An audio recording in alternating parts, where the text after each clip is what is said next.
Okay, everyone. Well, welcome to Matrix 201. Thank you so much for joining us this afternoon. We're going to start right on miamirealtors.com. We're going to use that link up at the top to log in. We want to go ahead and access our Miami Gateway. You do have another point of entry right in the middle of that page of miamirealtors.com. We are going to be jumping onto that Miami Gateway. When us as trainers, we say Miami Gateway, we're talking about this page with all of the products and services that are available for you. These classes and this series is going to be recorded. We already have it recorded for you. You can view that recording inside of miamirealtorslive.com. You can also view it inside of our YouTube channel, youtube.com/miamitrainers. If you'd like to subscribe, there is a subscribe button on the right-hand side. You will receive a notification with any new videos that the trainers put inside of the channel. So aside from knowing where it is that we can find these videos that are recorded so that you can see the entirety of the series, I did want to mention that we do have Robert Rodriguez inside of our chat. He is available for you. He's one of our Miami trainers. And between him and I, we're going to do our best to make you a little bit more comfortable with Matrix 201. So click on the Matrix icon, and that's going to go ahead and put you inside of your Matrix dashboard. In Matrix 101, if you were not with us yesterday, we went over the floating bar up at the top. We also talked about these little squares, which are called widgets, and how you can customize them. We went over your drop-down arrow next to your name on the right-hand side. We talked about your settings. We also talked about your help section and also your mobile view, right? We did some practice searches where we went into search. We selected RE1, RE2. We did a quick search. We also talked about our grid. We discussed the results, how to send an email, right? We put in a contact into the system. We also saved our searches. So jumping off from saving our searches, not only do you have them available under My Matrix, where you have your saved searches already created for you, you do have your recent searches are also available on the right-hand side. You have a drop-down arrow, and Matrix will save those searches for some time, not too long. So you don't want to rely on your recent searches, but as you work on Matrix that day, you have them available here for you. In this class, we want to get comfortable with that search grid. We also want to get comfortable with our map. So we do have our criteria, and this is normally the beginning of our search. We're going to put in a property that's under 550,000. On the left-hand side, under property type, I'm going to select single family. I'm going to select type of property, single family. And then under RE1, which is a single family, I'm going to select that I'd like a pool. 985 matches. What I'm going to do is I'm going to jump into our map. So up at the top, next to criteria, you have that little tab that says map. And then you have the tab that says results. In our previous class, we jumped straight into the results, and that gave us our grid. And you do have the 985 matches up at the top. But if we click on map, you have them also available for you in a very visual way. I want to talk about what you have available on your map, starting with the plus and the minus sign. So as I click on my minus sign, it's going to pull away from my map. And as it pulls away, it's going to also group up properties based on the criteria that I've set. So I didn't set a location. So the further I pull away, the more it's going to group properties, and you will be able to see that you do have properties outside of our service area. They're seldom, they're not many, but they're listed. And this is one of the options that you have using your map. As I scroll into my map, right, it's going to continue to break up that territory into little groups. Okay, and as I get closer, it's going to show me these little green flags, and these little green flags with houses are actually property that I'm viewing. So what I'm looking at right here visually, it's going to show me the amount of properties that I'm looking at on the left-hand side. I'm looking at 167 properties. And if I click on one of these green flags, it's going to give me the option to select it as a property that I'm interested in previewing. It's also going to give me the address at a glance, the MLS number, the status, we get the price, the square feet, if it had a number of bedrooms, baths, and then we can go ahead and take a look at that listing. You can either click on listing or you can click on the MLS number. If I click on the MLS number, it's going to direct me back into my results to that exact page where I can continue to research. It's also on the bottom of my screen, going to show me which result it is. In this example, it's result 952. Moving back up, if I were to click back on map, I'm not lost. It saves my place exactly where I'd like it to be. I'm going to exit out. Up at the top, you do have this drop down arrow. Okay, I want to show you that you have the option of selecting my current location, okay, and it'll take you there. You can use your approximate location. It'll take you to that location. You have my default location, okay, that you can set up. You also have the view of Miami, the view of Fort Lauderdale, and then of course you have a default. Okay, so this is my current default. Clicking onto this little wheel, I can set the map based on how I set it with my plus and my minus as a new default if I so desire. Okay, so that's just this little area here up at the top. Aside from that, you do have this little icon right here. This is called a recenter. So as you're searching, it'll always recenter you back to where you were. You can also jump into a location using this little search bar here. So let's say my customer is interested in the city of Aventura. I can just type it in. I press enter with my keyboard and it's going to take me there.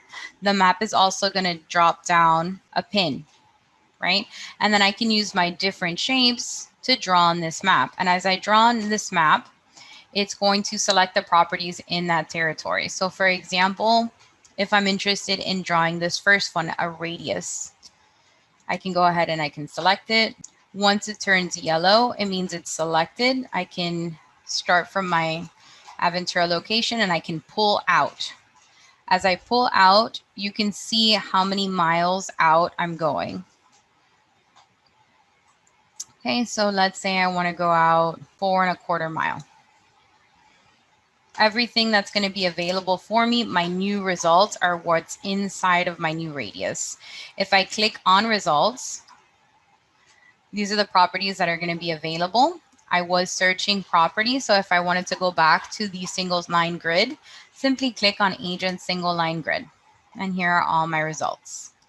Clicking back into map, we have noticed that we can go ahead and select a certain territory to view. We also have different shapes. So let's say I wanted to select the rectangle, and I was also interested in looking at that Pembroke Pines area.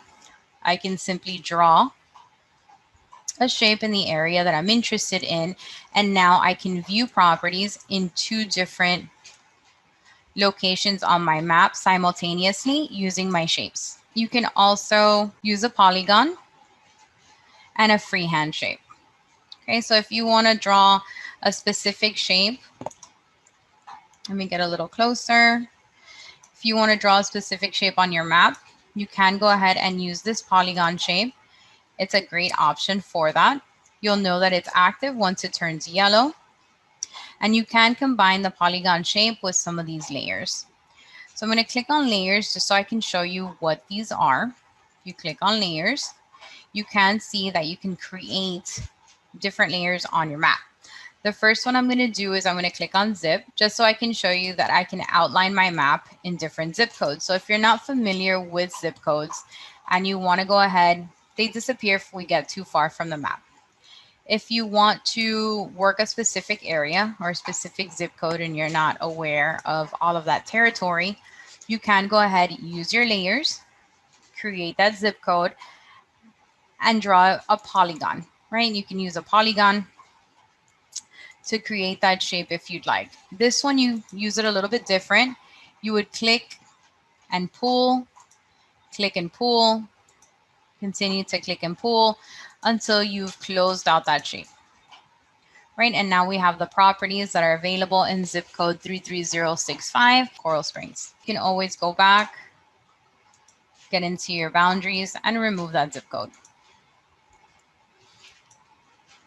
Okay, and that is a combination of using your layers and using your polygon. Now that we know how to use all of these three shapes, I do want to show you that you can create a shape, layer another shape inside of it, and decide to remove a particular area from what you've created. So let me show you. I'm going to use the rectangle.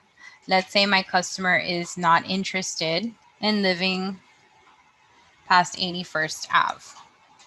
I can use my little red button that's assigned to all shapes, and I can decide to exclude this shape.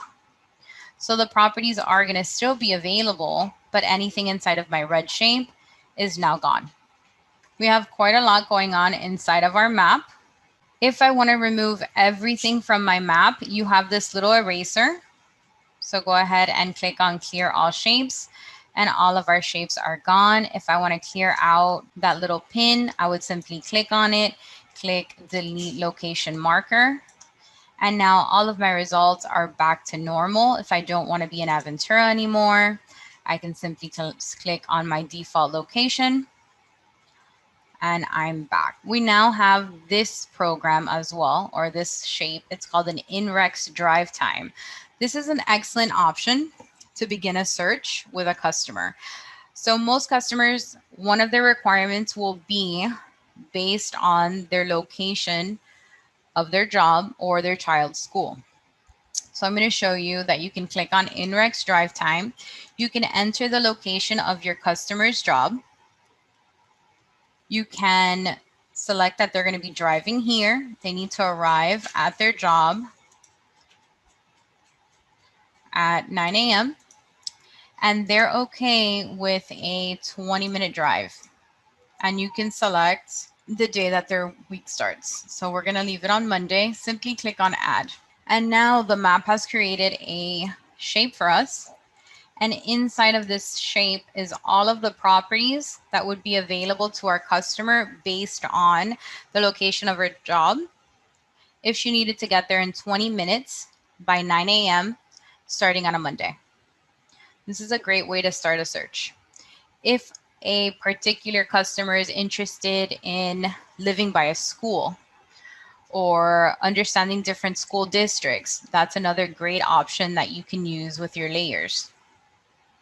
Okay, so if I click on layers and I go into my boundaries, and let's say I click on high school, it's going to break up my map into high school boundaries. So not only am I going to see the information of that territory, right, I can also see what school would be assigned to those properties. Okay, so for example, we have Southwest Senior High and the property in that area. So your layers, your maps, you can do quite a lot with it. Let me remove this boundary, but some of the boundaries that you do have is zip code, city, county. You have all of the schools. Okay, if they are in red, it doesn't mean they're not available. It just means we're not close enough. So if flood is an interest or something your customer wants to avoid, we can go ahead, get closer to our map, click on our boundaries or our layers. The flood, we're not close enough yet. Now we are. I zoomed in a little bit more. Click on flood zone. You have your key, you have your area, and we know that anything in orange, we don't have an issue with flooding. So now that we're a little bit more comfortable with the map, the boundaries, and what we can do, I want to show you that you do have tax data that you can look up. You can do a search of distressed properties. You can either do pre-foreclosures, auctions, bank-owned, short sales, REOs. You also have trends, So you can see the median price point of an area. It will color up that territory based on zip code. You can select neighborhood if you desire. Anything in green, this is that price point, 300,000 to 400,000. And as I zoom out, then our key comes out. So you can see what each color is representing regarding price point. And these shaded maps like this, you have median sales price, sales activity, median square foot cost. It's all a great visual. Number of properties in foreclosure, percentage of properties in foreclosure. And you have these under trends. And then of course you have point of interest. So if you're not familiar with a certain territory, you can go ahead, zoom into your section and select the certain point of interest that you'd like to see assigned based on what your customer is looking for inside of your map. We do know what everything is. We are looking at 30 of our properties. We do have a drop down under map. You have a satellite view and a map view. Aside from that, we talked about INREX. We talked about all of our shapes and how to use them. You do have a freehand polygon, which is basically you draw a shape and it can be in any way that you'd like it to be. Okay, that's what it means when it's a freehand shape. We talked about erasing everything off the map. We talked about all of our layers and how to recenter. And we did talk about that drop down arrow and all of our options. And then using that little gear, we can go ahead and set a new default. Or if we'd like, restore the system default map view. Now that we're familiar with that map, let's jump into results and take a look at that grid. These are our grids of results, and we have selected one as an option. Up at the top, I'm currently showing 25 properties. If I'd like, I can mark off using this drop down arrow. I can see up to 100 at once. We only have 30, but I did want to show you that option. And what you're looking at up at the top is the MLS number, our status, our area, our address, subdivision. LP is that list price, SP is that sales price, number of bedrooms and baths, half baths, square feet, the type of property that you're in, the year that it's been built, how many garages it has. They all have a pool. It's part of our search.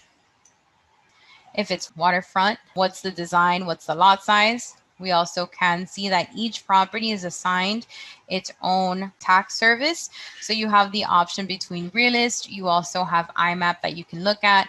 This is our showing time icon where you're able to schedule a showing right online.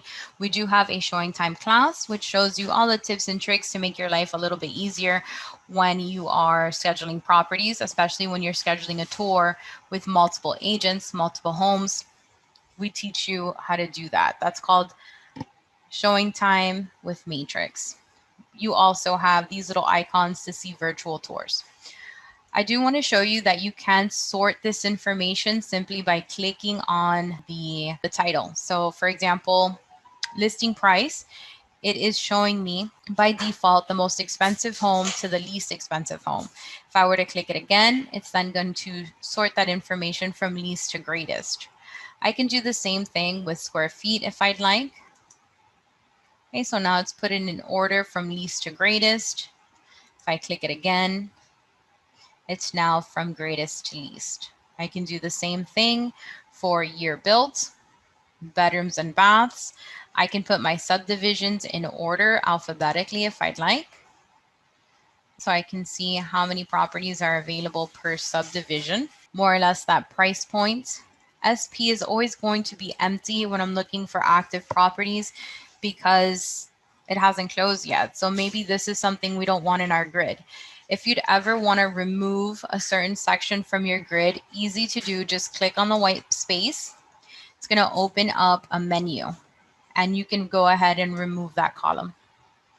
So I'm going to do another example of that. The design, I'm going to go ahead and click on that. And then I'm going to remove that column. Let's say I would like my listing price to be close to my square feet. I can simply click on that category or on that column and I can drag it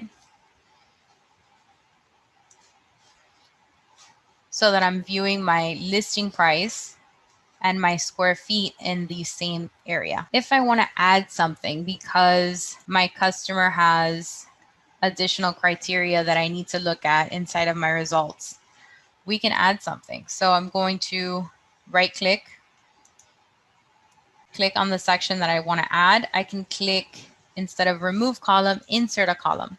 That's going to open up all of these different options for me that I can add. I'm going to type in association or begin to type in association. And I'm going to also click type of association. I'm going to click apply. And now that type of association is available for me to view. I'm going to click on that title. And if you'd like to remove it or add it, you can. But now as I look at these properties, I can go ahead and see what does and what doesn't have an association. You always want to verify this is information that's inputted by another agent, but this is a great way for you to be able to see that info. If you also wanted to add maybe the price point, you can also insert that column, association fee, select it, click apply, and there you go.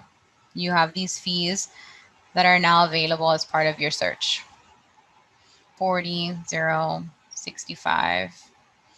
I click on fee, I click on it again, and now these are the fees that I have listed. So that's how you can add, remove, sort, change the columns around. Very customizable.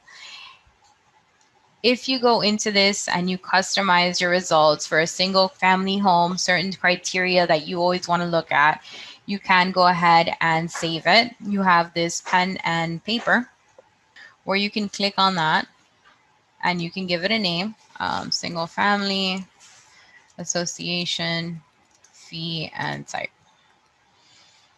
Save a copy. Now you have created this type of view. Under display, you have another drop down. Anything under this drop down that says my, these are customized views that I've created during class. I don't think anybody needs this many, but you can create a customized grid view inside of your system. Aside from that, you have a lot of options down at the bottom. So as I select them, we did discuss in our previous class in 101, we talked about refining, how you can narrow your search, discard your search. We also talked about how to save, right? New save search, where we saved this search. We also assigned it to a customer, so we can simply go back into our matrix under our save search, pull that search and that client, and not have to put in all of those details. Now we're going to take that up a notch. So instead of saving the search that we then have to go back into the system, take a look at the criteria and send over the details to our clients, we're going to go ahead and do an automatic email. This means we're saving the criteria for this search. And anytime the system receives new property that falls into this criteria, the email will be automatically sent to your customer based on when we've scheduled it to go out. So this kind of is like a set it, not forget it, but set it and let the system do the work for you. So we're going to select a few of these properties. These are the ones we're interested in. I'm going to move forward, and right under save, instead of saving that new search, I'm going to do the next new auto email. So I'm going to click on that. I'm going to assign a customer that I've already inputted, because we always add our customers before we do anything inside of Matrix. But if we did not do that step, the system still lets us create a new contact. Okay, simply by clicking on create a new contact and entering anything in the yellow, which is the mandatory fields, you can go ahead and begin to send property to this customer. I know it's not yellow, but phone or cell, one of these should be yellow for you guys in your mind. Okay, so exiting out. I'm going to select one of my customers. Okay. Once I've selected my customer, I'm going to give the title to the subject. And then we have two emails. We have the welcome email and we have the reoccurring email. That first email to your customer is going to go ahead and explain to him how to use his portal. The second email is going to be that following email with any additional new listings that hit the market that matches criteria. Now, this is also editable. So if you want to click on edit, you can go ahead and edit the information. If I don't want it to say Dear Robert and I want something a little bit more casual, like Hello Robert, I can go ahead and update that information. If this verbiage is too long, I can go through it. I can delete it all, write it in my own words. If I'd like, we have that signature that we created in 101. And this is what the system is saving. It's saving this criteria, our property type, that it's active, that it's a single property, that it has a pool, that it's less than 550,000, and then those specific instructions or directions that we created inside of our map. Now I'm going to scroll down. It has been, and it gives me the option to show this contact and reverse prospecting results. So if I send any properties to a customer, we talked about where we can find that reverse prospecting information inside of our contacts. I suggest you go ahead and leave that checked off. Let the other listing agent contact you if there's something that happened with that listing that can make it more favorable to your customer. Maybe they dropped the price. Maybe he created an additional buyer bonus. So go ahead, keep this checked off, and then schedule when you want it to go out. You can either have it go out ASAP the second that the property hits the market. That email is going to go out. So that means they can receive multiple emails a day. If you don't have a lot of results for criteria, ASAP is fine. Also, ASAP is fine during this time because we have a shortage, right, of inventory. So you want your customer to be able to get those single family homes as soon as possible, especially since our shortage is in the single family home property type. Your other option is they can receive it daily. So if they receive it ASAP, if I click on it, I'm done, I click save, and it's going to go out. If I click on daily, then I have to decide when I want that email to go out. If it goes out in the morning, it's going out at 8 a.m. If it goes out in the evening, it's going out at 8 p.m. If they don't want to receive a daily email, you can go ahead and select the days that they'd want to receive those emails.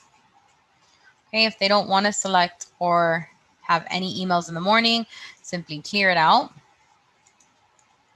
and select all PM. For example, you also have that monthly letter that you can send out. Monthly is it's not enough for a customer who's currently active, but for a person who's still in that researching phase of the buyer journey, or if they're still working on their credit, the monthly is fantastic because it keeps you right. It keeps you in their mind. They're still working on things, but they see you. You can even maybe do once a week, once every Sunday. So these are your options. I'm going to go with ASAP. It's a single family home, not a lot of inventory anyway. Clicking on save. Okay, that went out. That's going to go out. I don't have to worry about it too much. The system's going to do the work for me.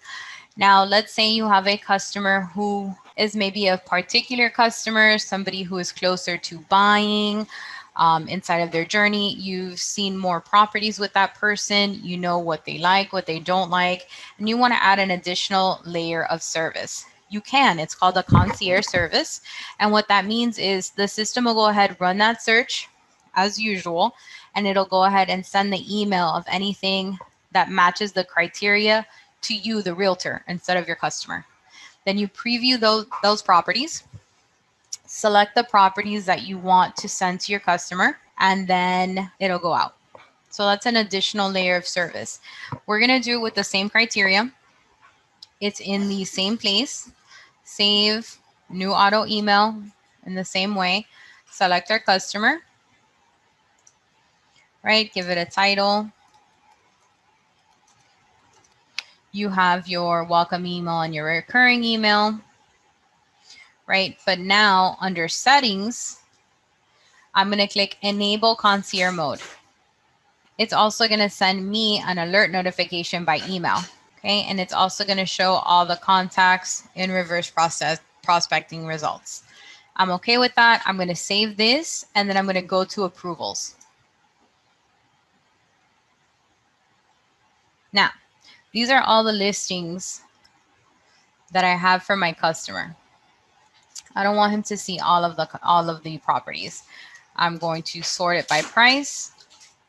Let's say I reviewed all of them, and these are the ones that I want to send. I'm going to simply click Approve Selected. Now that I've approved selected, you see at the top, these 6 listings have been sent to my client. They've been already previewed by me. I reviewed all of the information, and I feel confident that my customer is going to like those listings. The rest of them, I'm going to go ahead, check them off. They just didn't meet the cut. I'm going to click on reject. Okay, and now the other 24 listings are not going to be sent. If I go back into my matrix, and by my matrix, I mean my dashboard, which is this main page. The first time that you create a concierge email, the system will automatically create a concierge widget for you. And you're going to have a reminder. I have 22 listings that need my approval. It's going to show me my clients that I need to preview those listings on the top right-hand corner. That's what this little bell is. It's another notification that you need to see these listings. No listings will go out unless you approve them. Another email will also be sent to me at the same time, letting me know that there's new property that I need to preview. Let's say we did the concierge, we did the automatic email. They searched for property. I took my showing time class. I showed them units. We're under contract. And now these emails need to stop. I'm going to show you how to do that. So under my matrix, we house all of those auto emails right in here. So clicking on auto emails, you have them all available. Anything in green, that means they're still active. These are the current reminders that I have up at the top. These 2 for Robert Rodriguez are green, they're active. So if I want to make any changes, let's click on the first one. Okay, it does give me my settings. It gives me my criteria. So if I want to go ahead and click on the criteria and make changes to it, I can click criteria and I can make changes to that criteria. Let's say I want to put up the price.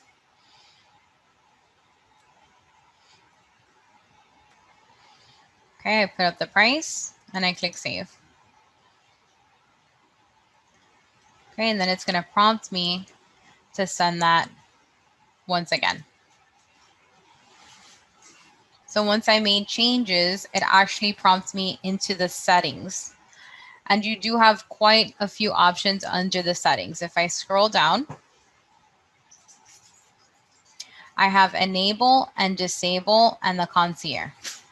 If I just want the system to go ahead and send them the emails immediately, I don't want to continue with the approvals, I can simply uncheck the concierge option, save that information, and it's no longer a concierge email.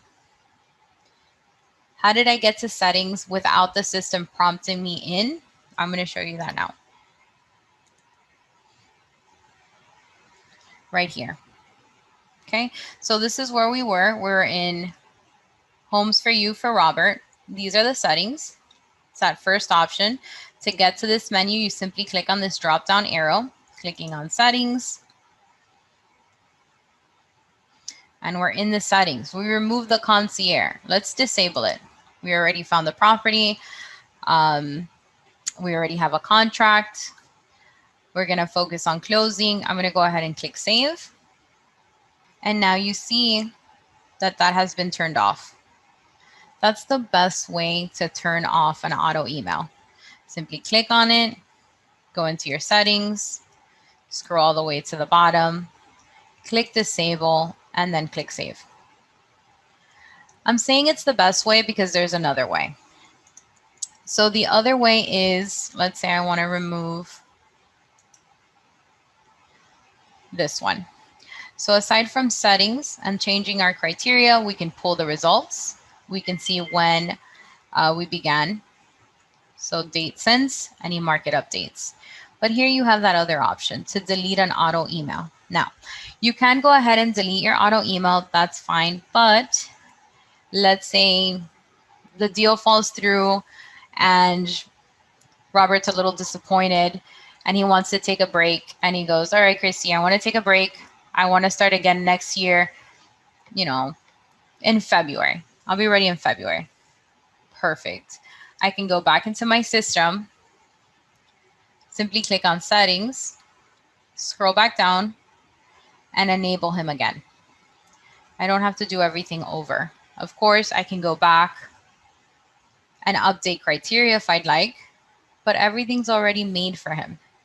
Okay, so you want to kind of keep those available for you inside of my matrix. So let me take a look at our recent searches now that we're comfortable with those emails. Okay, I also want to mention when you have emails and you decide to unsubscribe, you do receive notifications to your cell phone.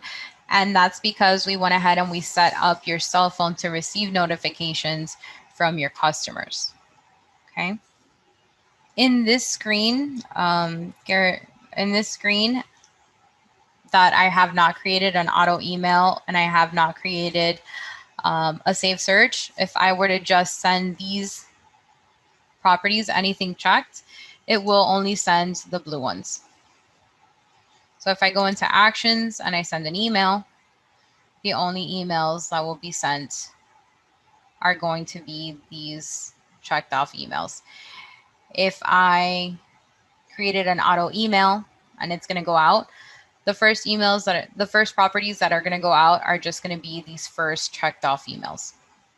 So under actions, we did talk about how we can go back into criteria and make changes, right, to our search. So I'm going to go ahead and make a change. Go back into results. Aside from that, under actions, some of these menu buttons are not turned on. I need to select some properties to be able to turn those on. We have email that we talked about. We know how to print.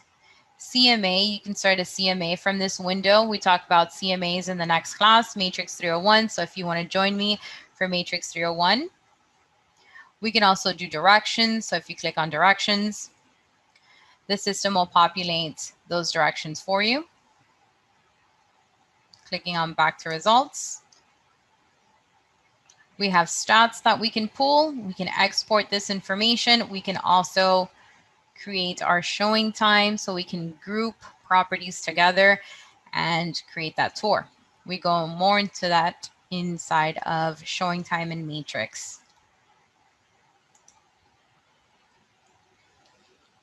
Okay, so we've covered everything. We've covered everything for Matrix 201. I hope you guys enjoyed the class.